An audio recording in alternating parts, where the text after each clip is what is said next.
Hello, hello, hello, hello. Welcome back or welcome to my channel here on the YouTubes. You have stumbled across me, and my name is Brittany, and I am from the Yukon Territory in Northwest Canada.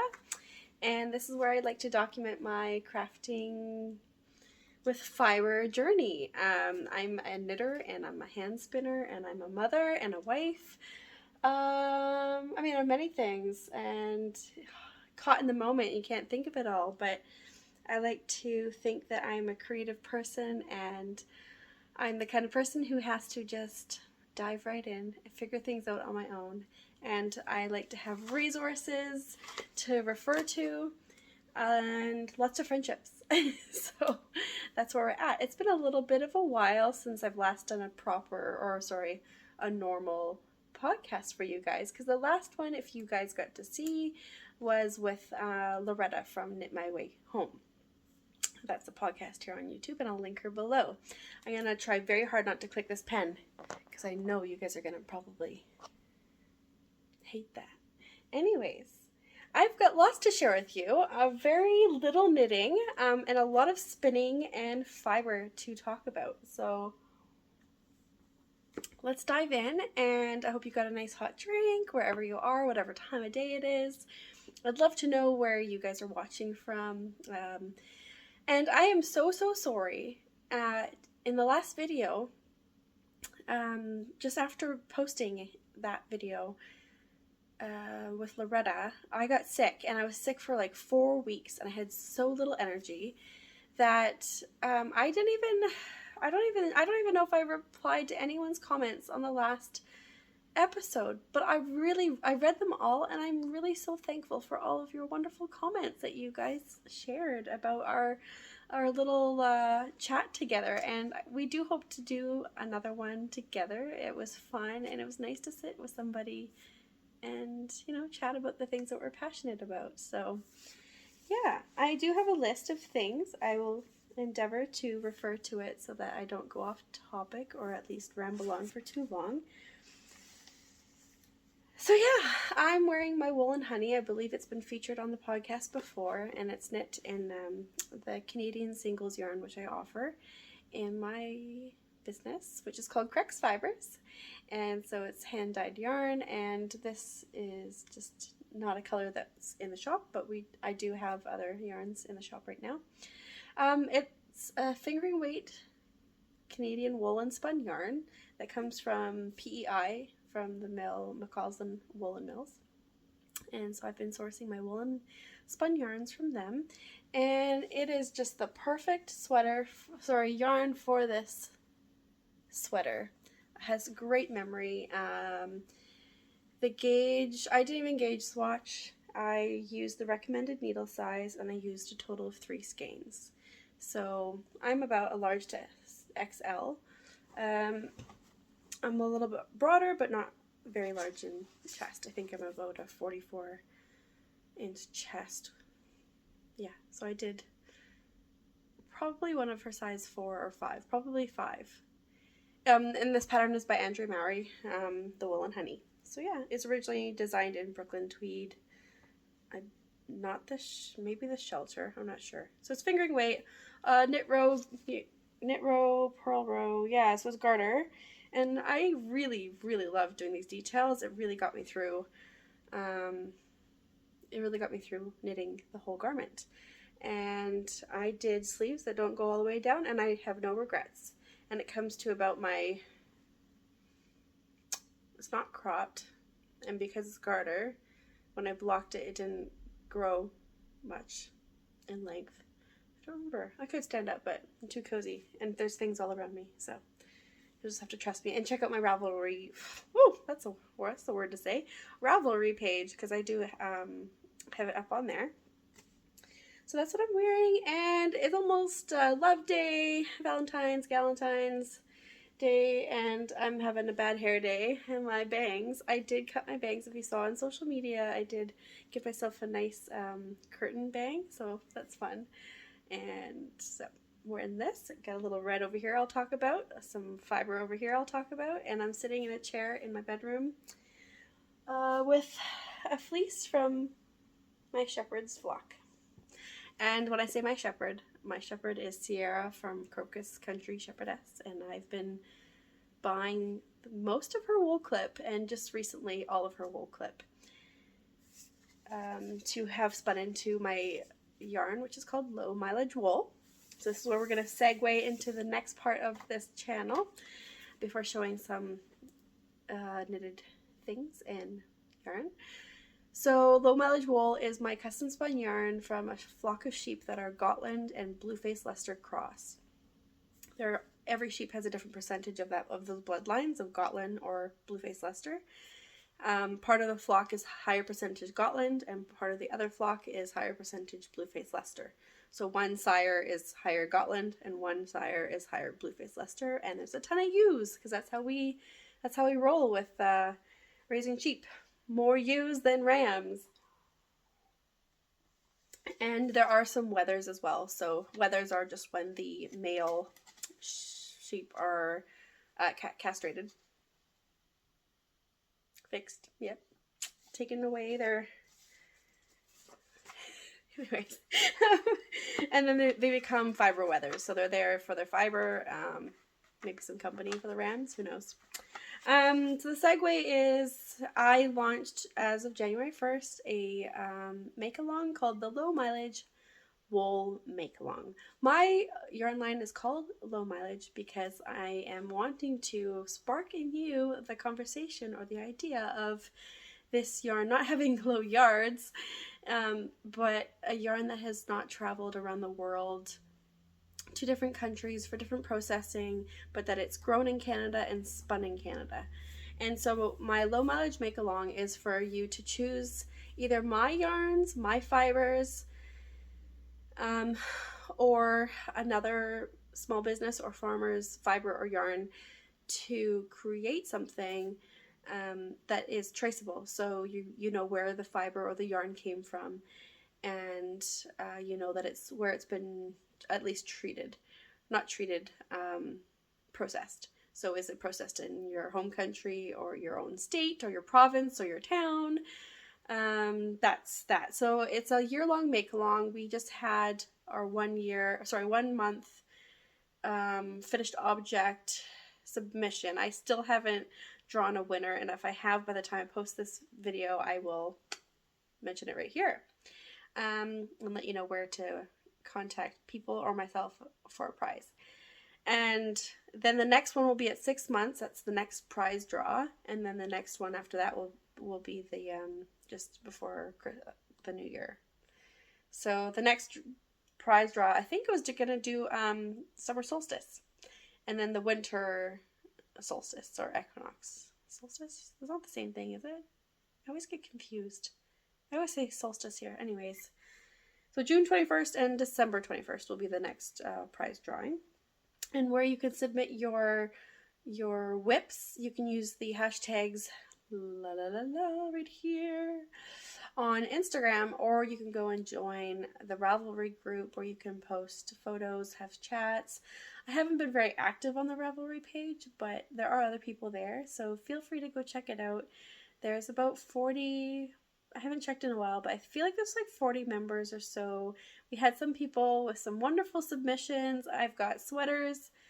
There's been, all sorts of, maybe hats, mittens, socks maybe, and also one person who's not on Ravelry is on Instagram, and she's been making a journal out of all the fibers that she's found that she's around the world that are traceable. So she went to a farm or somewhere where she found out where all these fibers and bits were from, and some of the fibers that she's using are my own that I actually custom blended for her.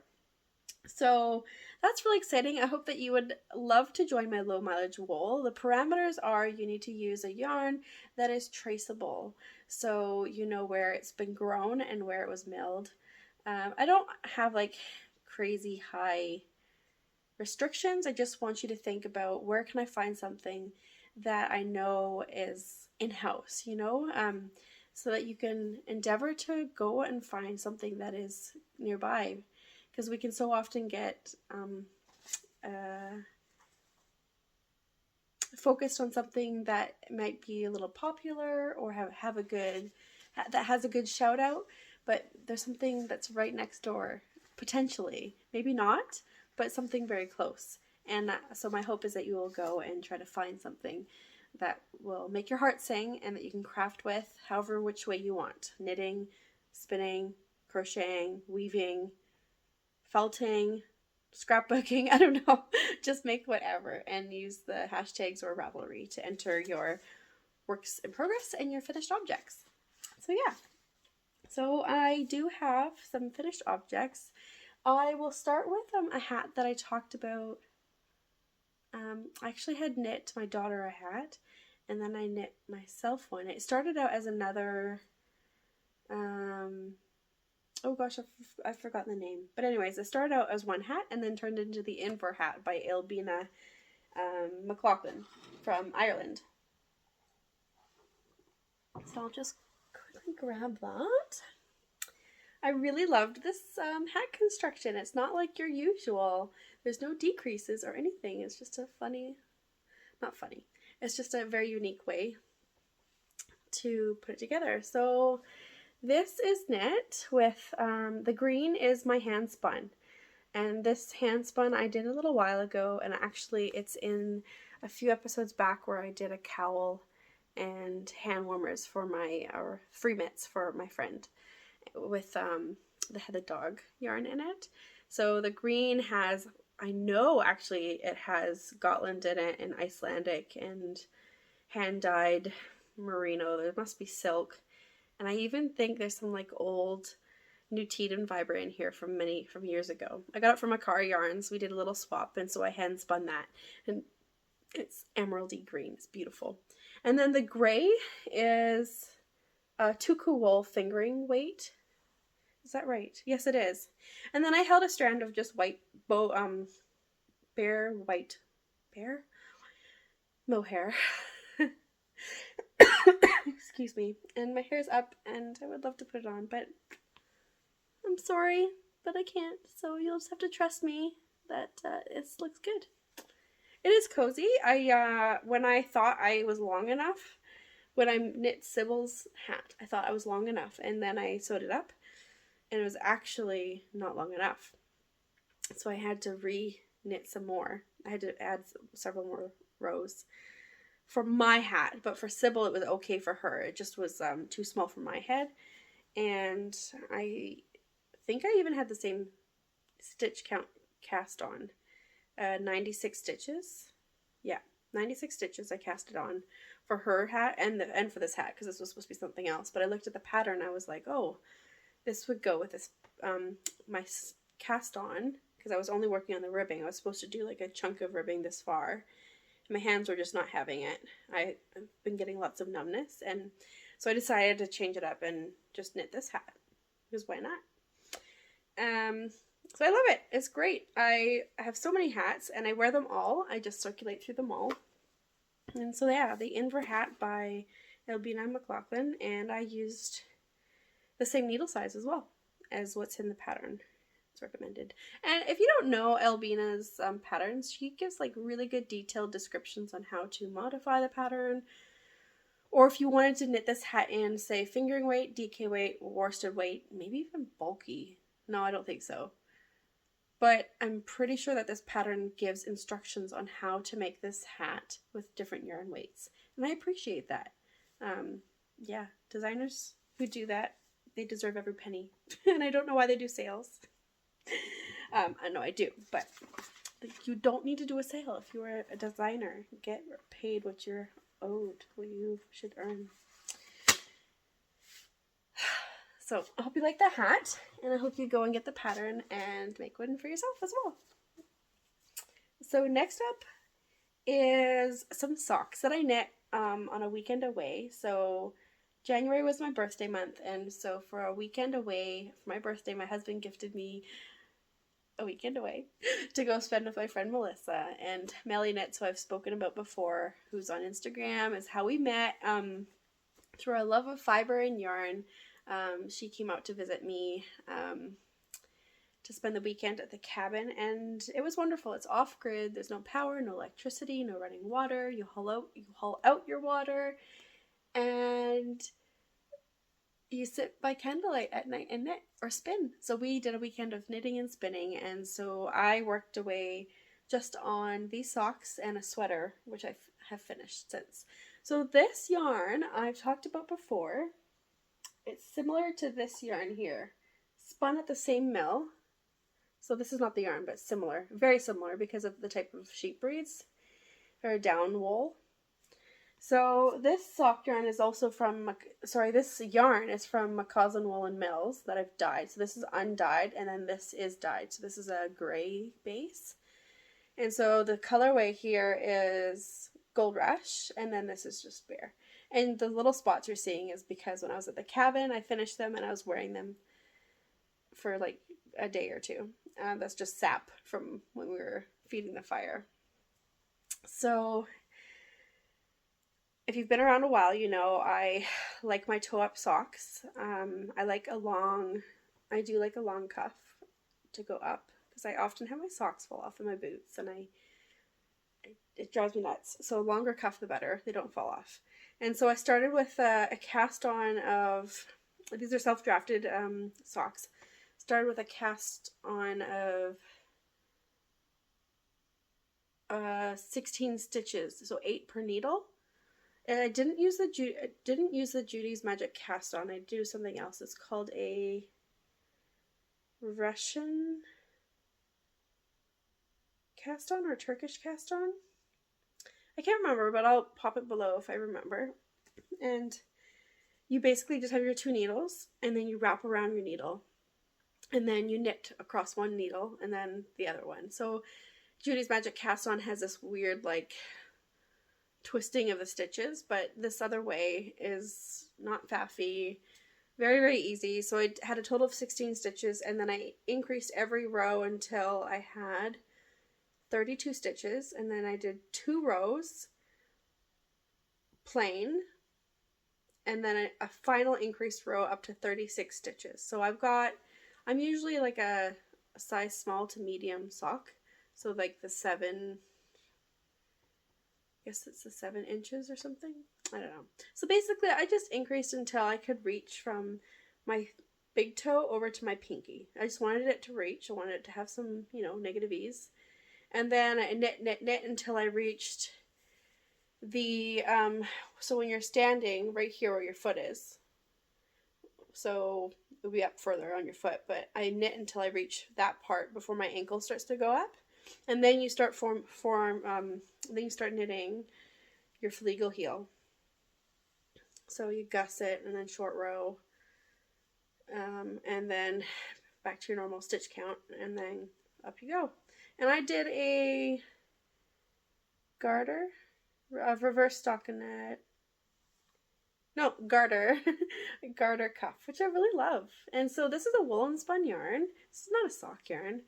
But Melly was saying that she used this yarn because she sourced it as well to dye, and she made socks for her son, and he wears them all of the time, and he's like a boy, 16 years old, sweaty feet, jumping around, walking. Like the areas where I get wear in socks is like right here. Very rarely do I get them in the heels or the toes, maybe a tiny bit, but always the first place to go is right here. And so I've been wearing these. I've only washed them once, but I've worn them like for days and days in a row. And these actually are not washed right now and do not stink. That's the wonderful thing about wool and socks. Like the second you add a nylon into it, they start to stink. But if you can find a yarn that is like this, and it's going to last me a while, like, oh man. This is a worsted weight yarn, and I use size, 3.75 millimeter needles. And I used Magic Loop to begin with, and then switched to my circulars, my 9-inch circulars. And I believe I used my I used my Chiagu. I would love to use my Haya, but the cable is just a little bit too long for my foot size, so I used my Chiagus. But if I had a preference, I would have used my Hayas. I love how pointy the tips are. I love how the tips of the needle swivel. So, yeah. Highly recommend You check out this yarn to make socks, especially like cozy socks. I can put these over my socks right now and have toasty feet, or I can just wear these, and wearing them in my boots are great. I always have sweaty feet, so these are great. All right. I think that's all I wanted to say about the socks and the hat. But moving on to my most exciting finished object. If someone knits you a sweater, they love you, okay? They love you. Like, big time. So I showed this on the podcast a few episodes ago. So Sierra, my shepherd, she doesn't knit, or she can, I don't remember. But I've just been making her items out of her own wool so that she can wear her wool. So she gets to raise the sheep, she gets to love the sheep and pet them. I always feel bad when I take all the wool and she has none of it. But she gets the sheep. She gets all the cuddles. She gets to put her face in their lanolin fleeces, and I don't know. I'm sure it's not all sunshine and roses, you know? Is that the phrase? I'm not very good with phrases like that. I always get them mixed up or say the wrong thing.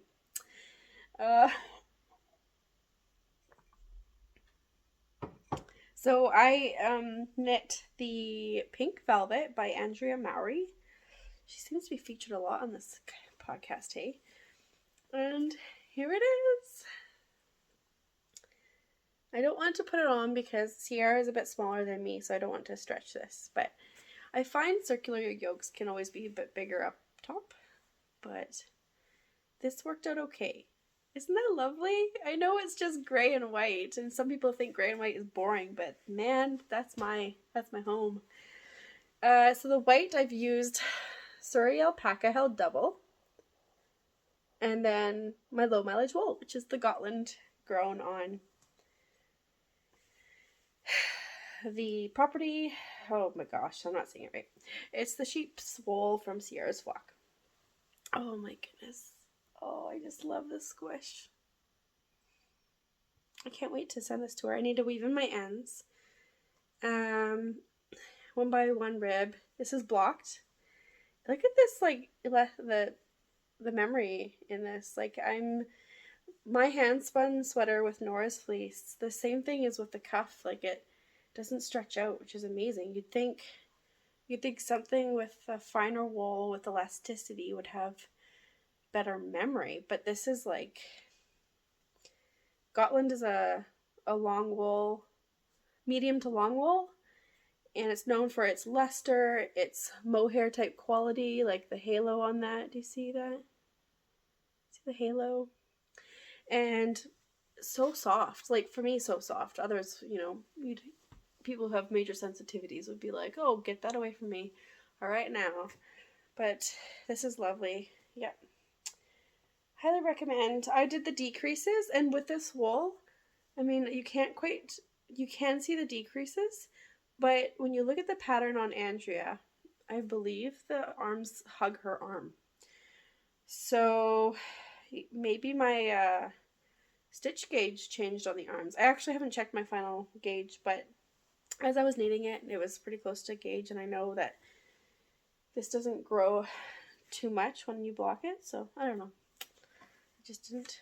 And I checked, I did check the width of the sweater's body, and it's 40 inches, which is what it's supposed to be. So, oh my goodness. So I gotta weave in the ends and send this off.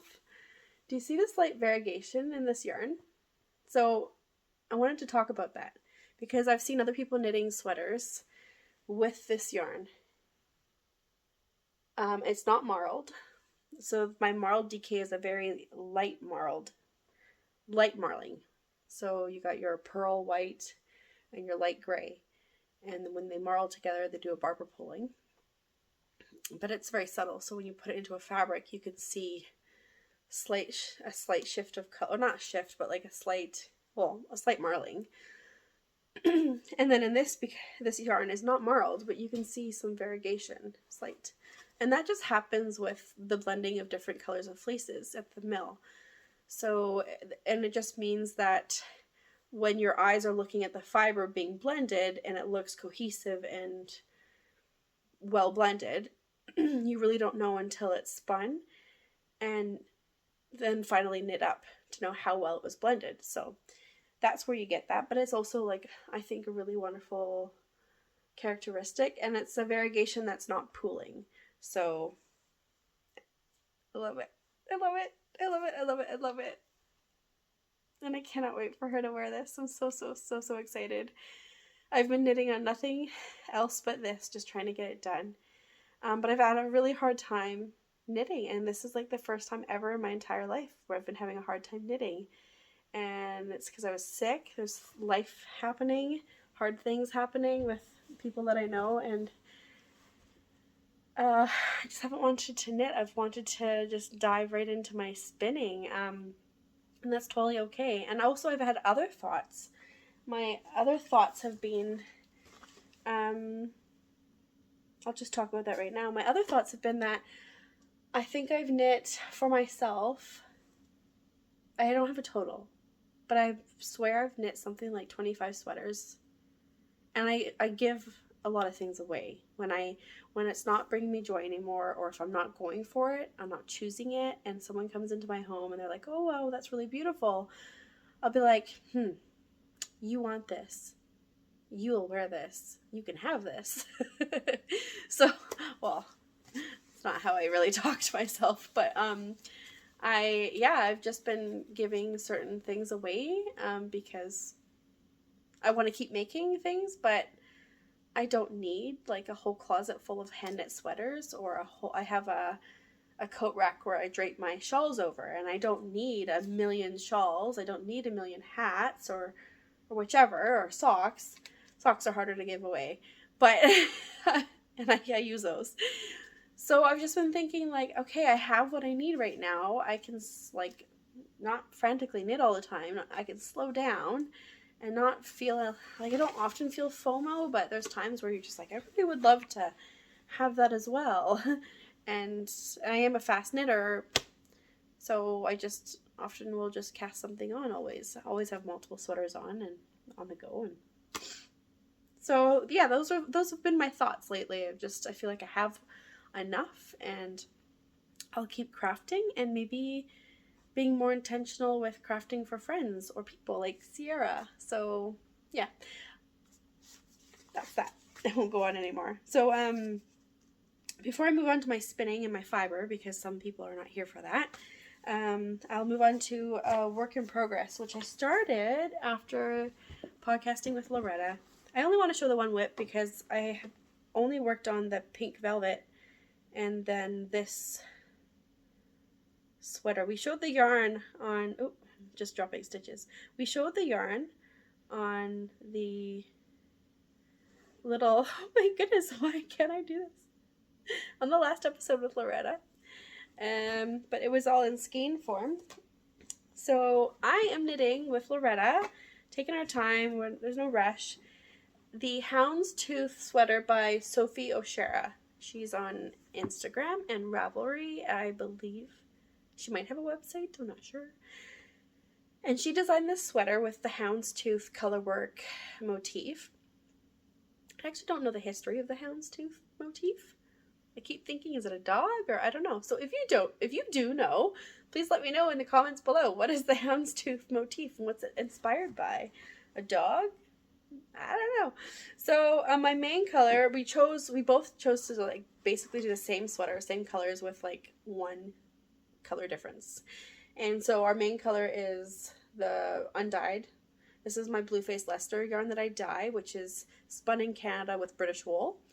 And then this color here is Beaver Lodge. If you've been around, you know, you've seen this on so many different bases. It's my favorite.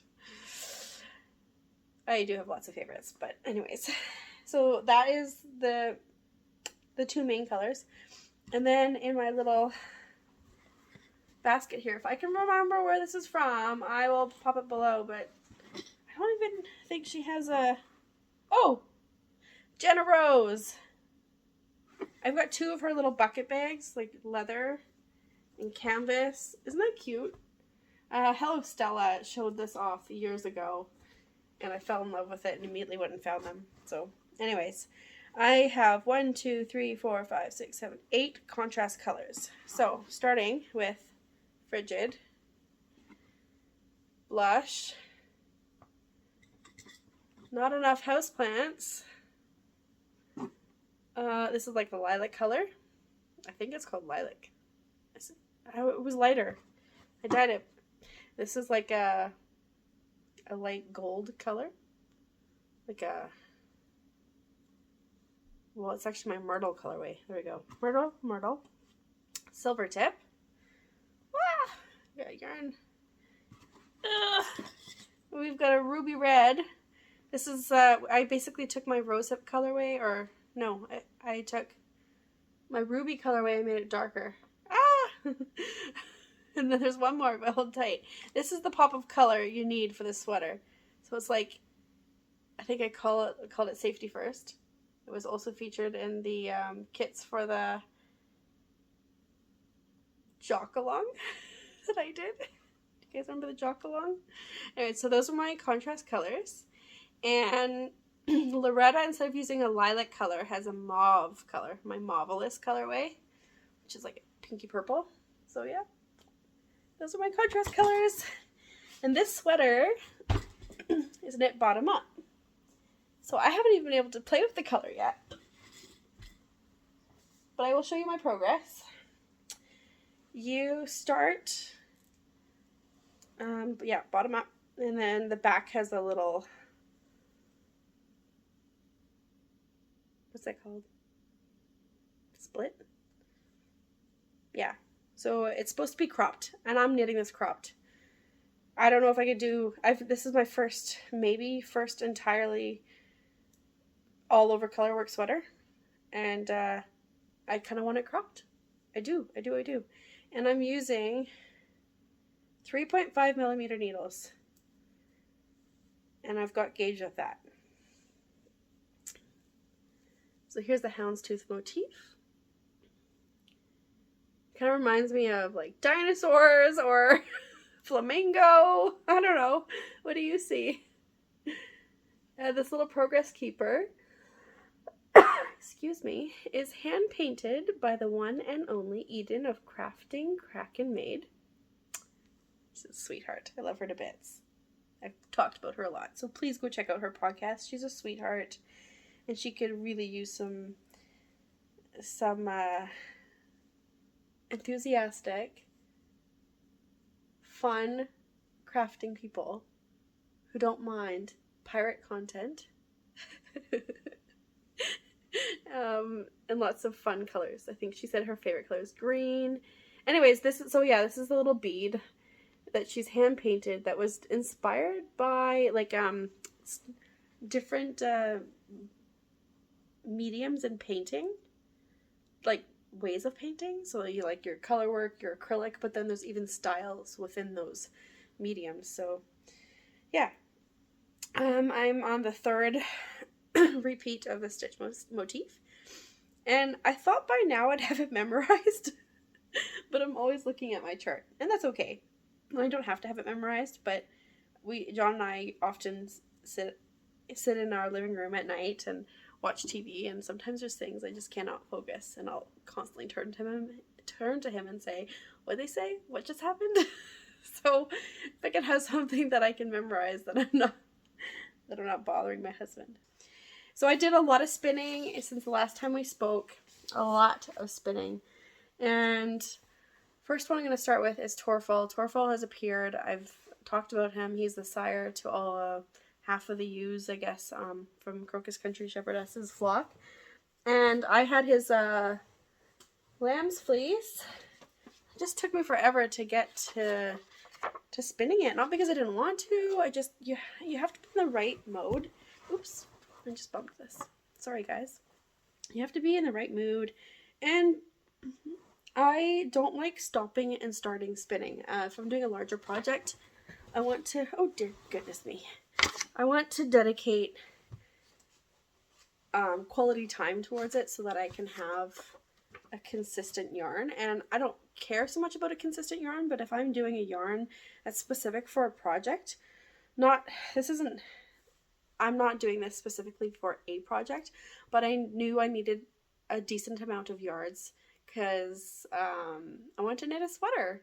So you see Nora's sweater, and that was the first one I ever spun and used to make a sweater, and it was fun. It had its challenges. I learned a lot of how not to spin Gotland yarn. But I love the sweater because it's imperfectly perfect.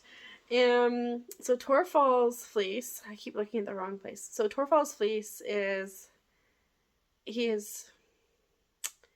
I think he's something like 63% Blueface Leicester and 36%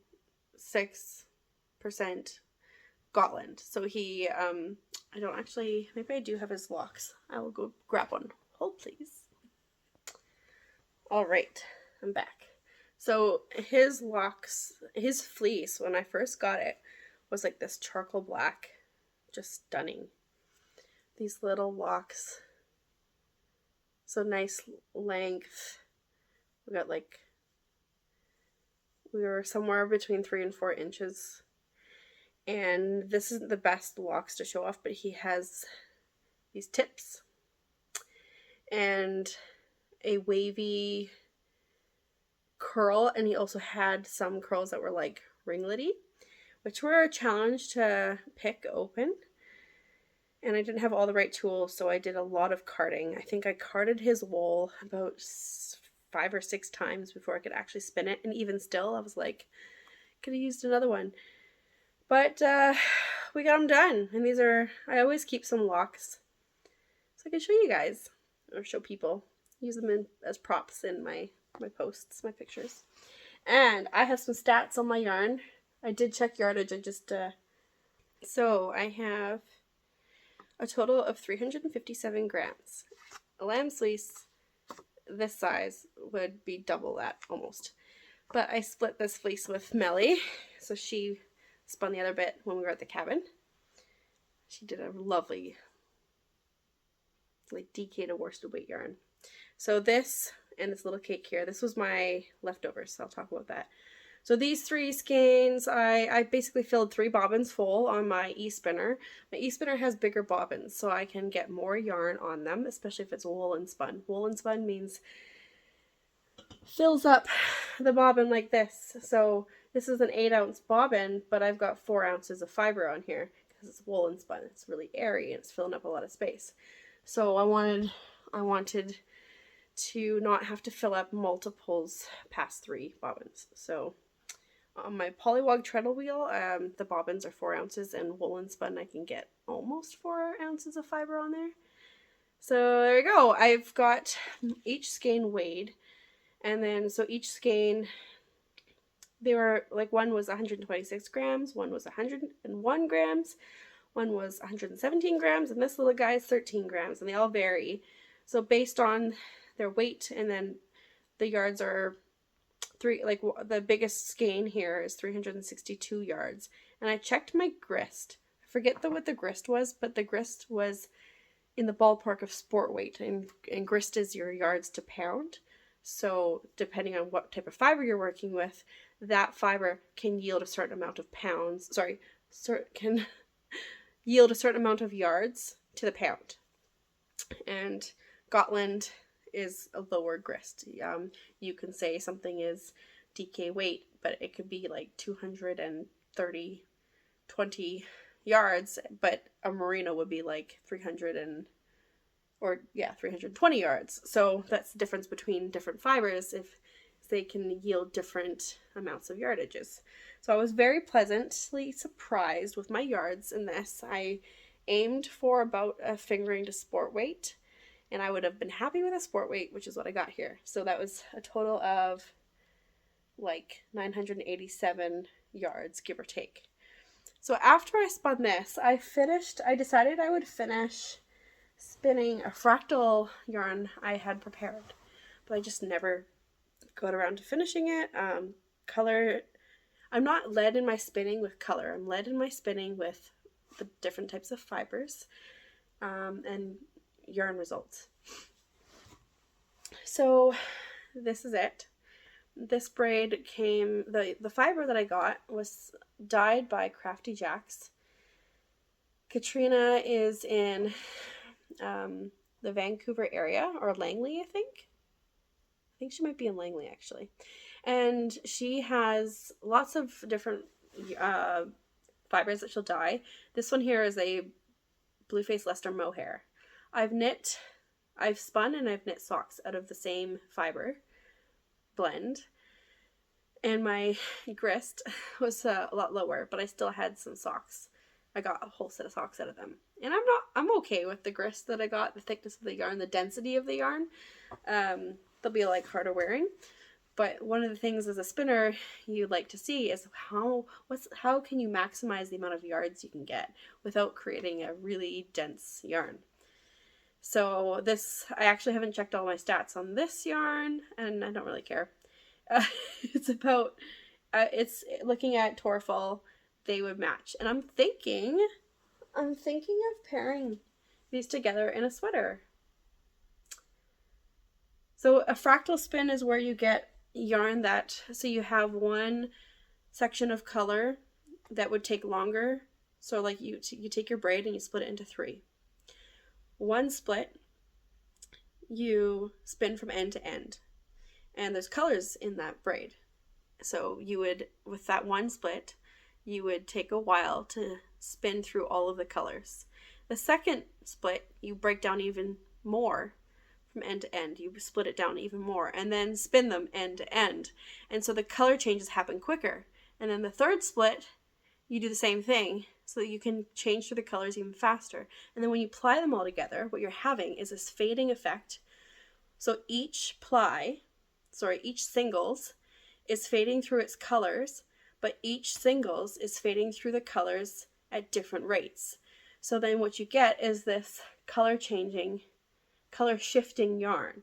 So this is often compared to spin cycle yarns dyed in the wool. And those ones are unpredictable because of the way that they dye and the way that they prepare the fiber for spinning. But when you hand spin, you can be a little more intentional. And so once I start to knit this up, you would see the characteristics of this yarn a lot more in, like, say, a sock or maybe a cowl because of the gauge of this yarn.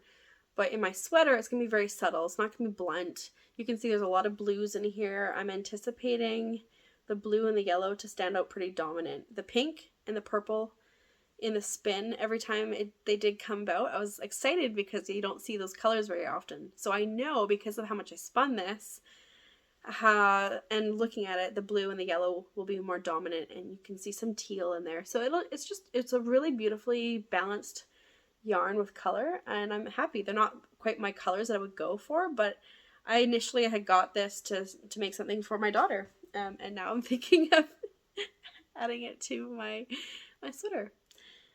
So anyways, I finished that. I was on a roll to finish some spins. I had already started a few other spins that I just had put down on the side. I'm going to whip through these, okay guys? I love to spin fiber that's been blended and has lots of different fibers. These are two very, very different yarns, and I'm going to show you a bunch of yarns that I have spun that were blended by my friend Melly. And so if you don't know Melly, go check her out. She is an avid wool geek like me, if that makes sense.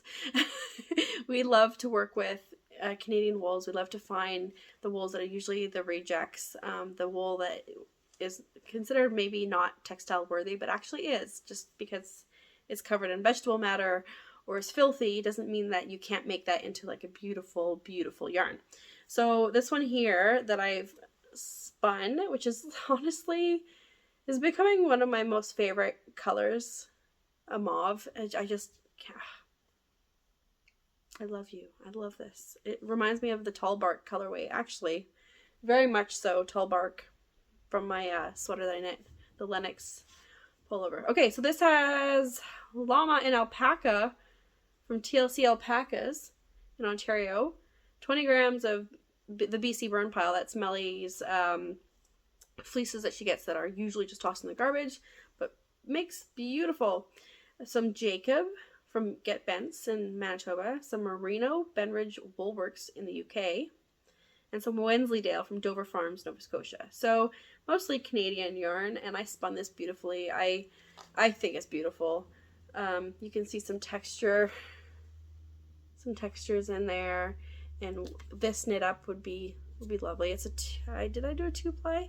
Yeah, I had filled up the bobbin on my polywog, but I had run out of space on the polywog bobbin, so I had to continue on another bobbin. And when I came to plying, well, some people don't like to do this. I don't really care, but I do a center pull ball ply if I just have one skein. Like, if it's a large project, I wouldn't do that. I would fill up 3 bobbins or 4 bobbins, whatever.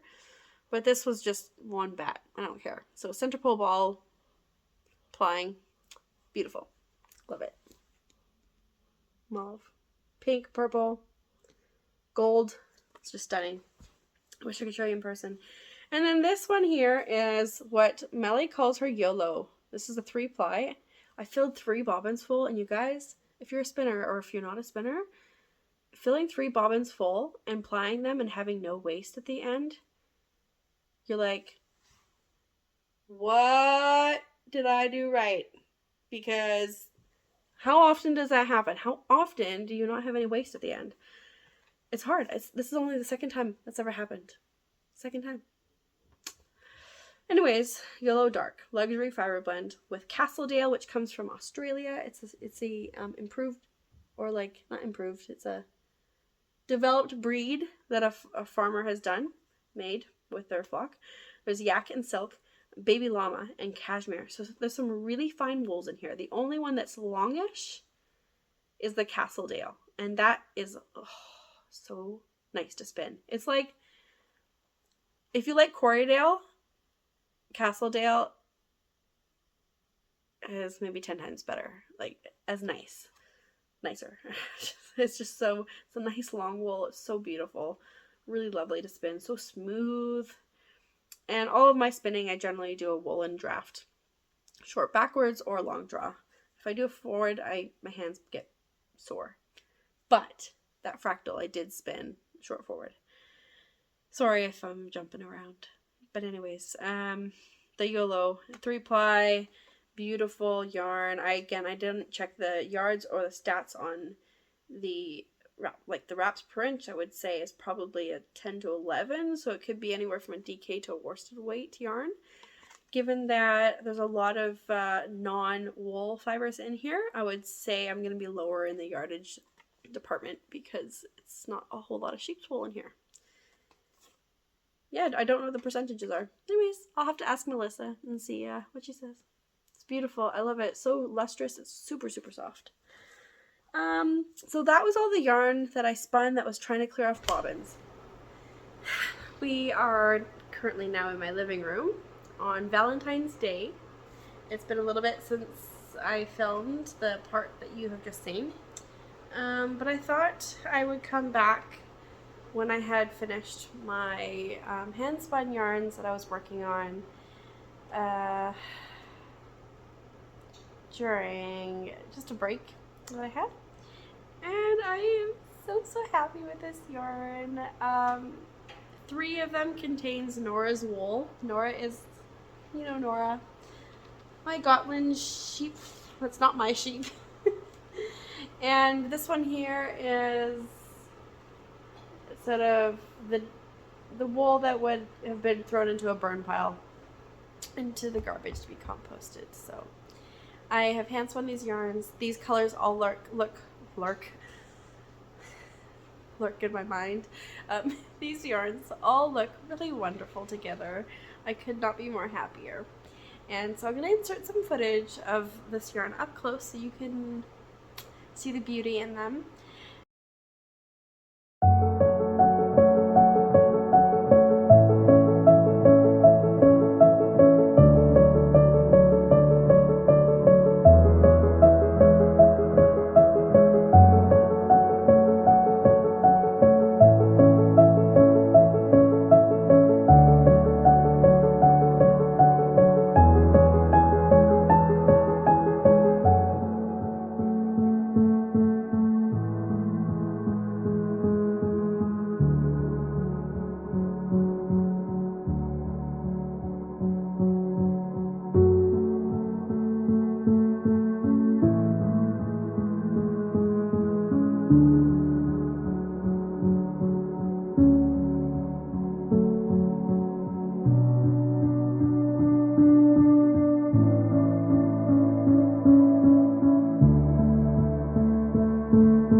going to quickly share with you some swatches that I wanted to show you of the yarn that I'm releasing today on Valentine's Day, which is a 100% Canadian yarn that is grown in Canada and milled in Canada, all in Alberta. And I was so privileged enough to get my hands on this yarn to offer to those of you who are intrigued and passionate just as much as I am about Canadian wool and the benefits of it, and just the luxury of our downy Canadian breeds.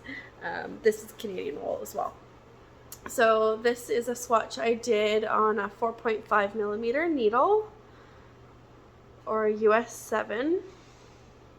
My stitch gauge was 20 stitches and my row gauge was 30, and I knit them on bamboo DPNs.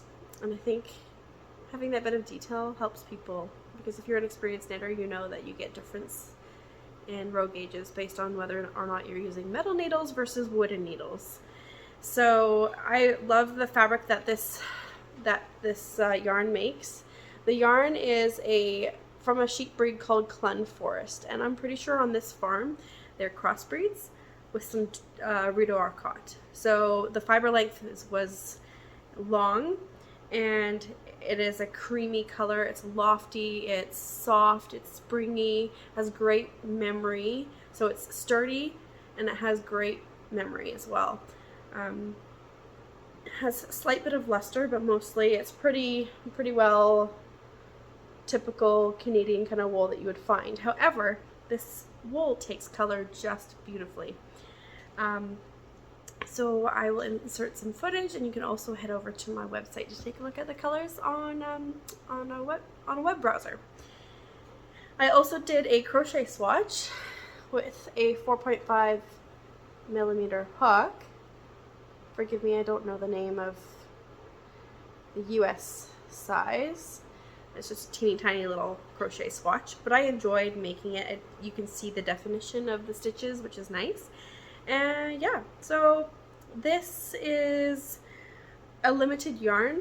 After I'm sold out, I cannot get this yarn again unless the farm still has that breed on their farm. I know that they were having some changes with the breeds on their farm, but otherwise next up will be the Rideau Arcot that I hope to dye.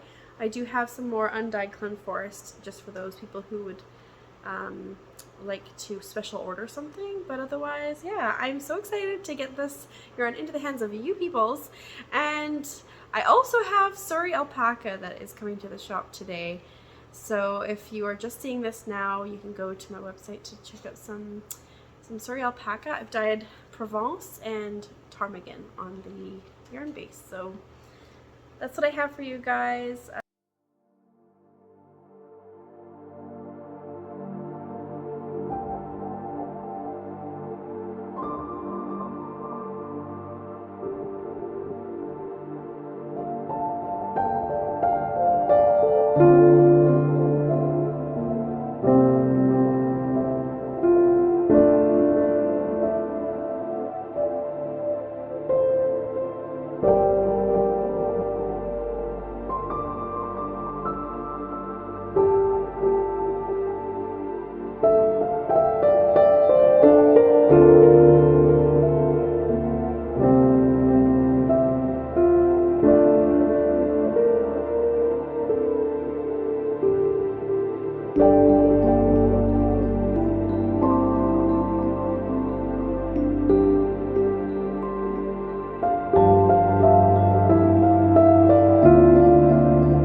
that you have enjoyed hanging out with me.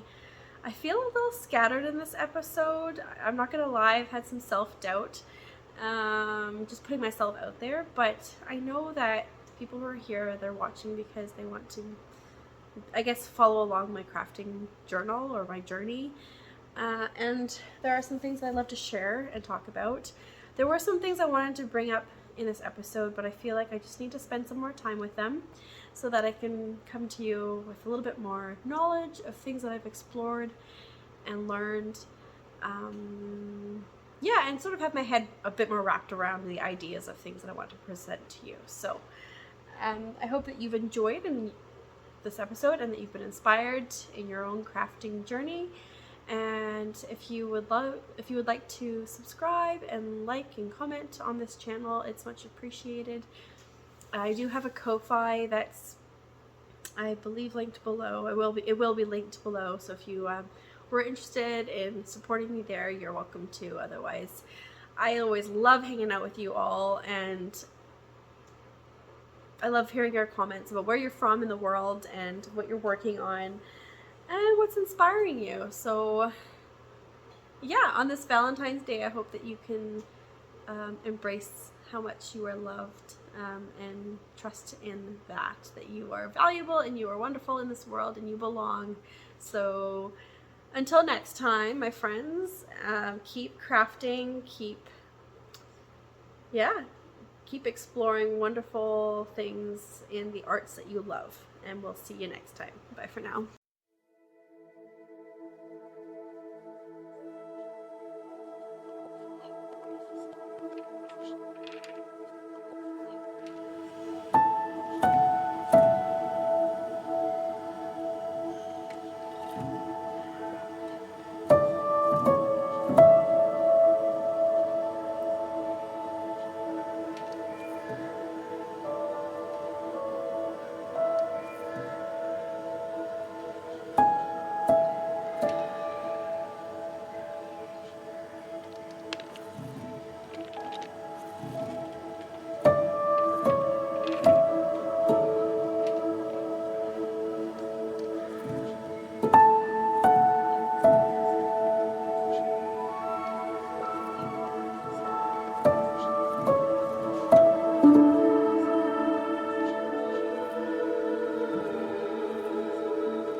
sometimes.